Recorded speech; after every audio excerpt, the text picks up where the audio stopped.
السلام علیکم ورحمۃ اللہ وبرکاتہ۔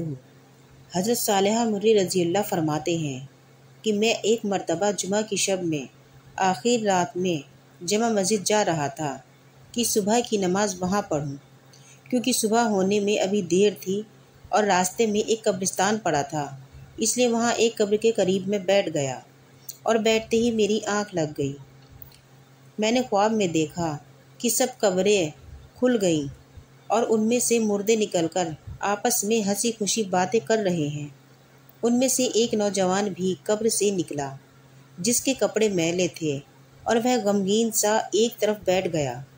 تھوڑی دیر میں آسمان سے بہت سے فرشتے اترے جن کے ہاتھوں میں دسترخوان تھے اور جن پر نور کے رومال ڈھکے ہوئے تھے۔ وہ ہر شخص کو ایک خوان دیتے تھے اور وہ خوان لے کر اپنی قبر میں چلا جاتا۔ وہ لڑکا بھی اپنی قبر میں جانے لگا۔ میں نے اس سے پوچھا کہ کیا بات ہے، تم اس قدر غمگین کیوں ہو اور یہ خوان کیسے تھے؟ اس نے کہا کہ یہ خوان ان ہدایہ کے تھے جو زندہ لوگ اپنے اپنے مردوں کو بھیجتے ہیں۔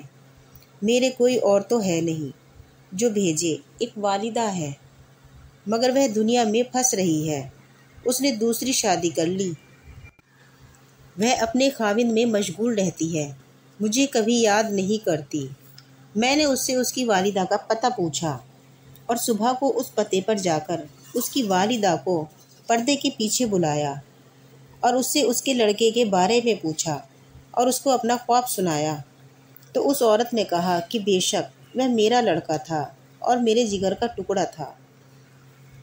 اس کے بعد اس عورت نے مجھے 1000 درہم دیے کہ میرے لڑکے اور میری آنکھوں کی ٹھنڈک کے لیے اس کو صدقہ کر دینا، اور میں آئندہ اس کو اپنی دعاؤں میں اور صدقے میں یاد رکھوں گی اور میں اس کو کبھی نہیں بھولوں گی۔ حضرت صالحہ رضی اللہ فرماتے ہیں کہ میں نے پھر خواب میں اس مجمع کو اسی طرح دیکھا اور اس نوجوان کو اس بار اچھی پوشاک میں اور بہت خوش دیکھا۔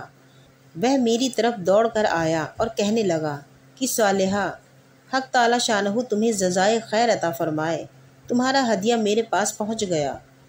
اس قسم کے ہزاروں واقعات کتب میں موجود ہیں۔